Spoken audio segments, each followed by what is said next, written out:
नमस्कार मित्रांनो, तुमचं प्रज्ञास डायरी या चॅनल मध्ये स्वागत आहे। पण आपल्या दरवेळेचं लाईक आणि सबस्क्राईब। आजचा आपला निबंध आत्ताच्या ऋतूवरचा आहे, म्हणजेच पावसाळा। आपल्या निबंधाचं नाव आहे पावसाळ्यातील एक दिवस। चला तर मग सुरू करायचा।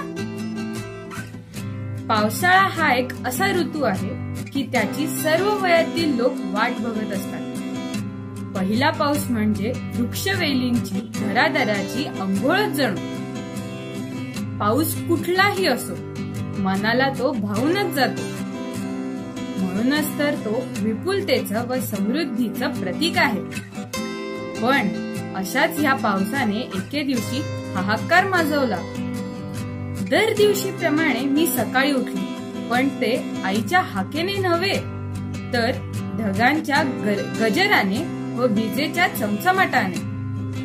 बाहेर बघितले तर त्या आकाशाने काळा मेकअपच केला होता जणू। सर्वत्र सोसाट्याचा वारा सुटला होता।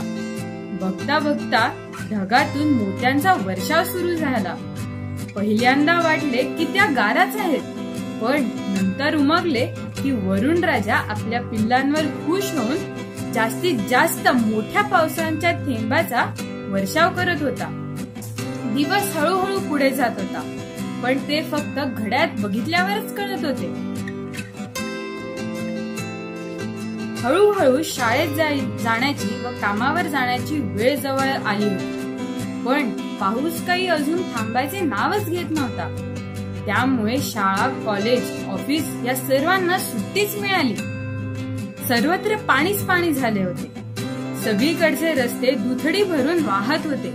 नदी, नाले सर्व काही तुडुंब भरले।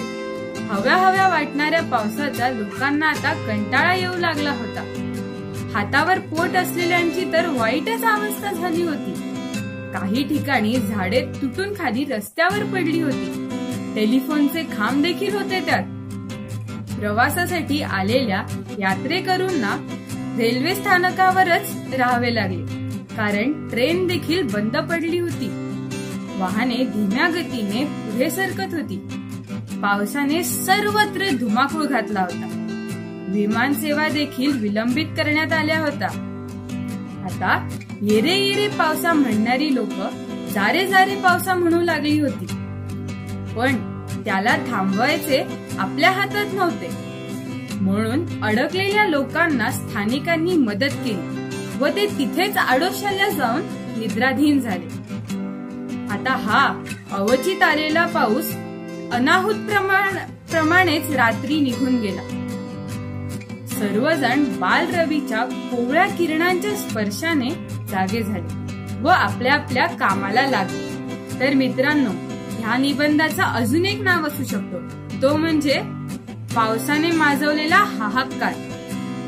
तर मग आता तुम्हाला पुढचा कुठला निबंध हवा असेल तोही मला सांगा, म्हणजे पुढच्या वेळी आपण तो करूया। ठीक आहे, धन्यवाद।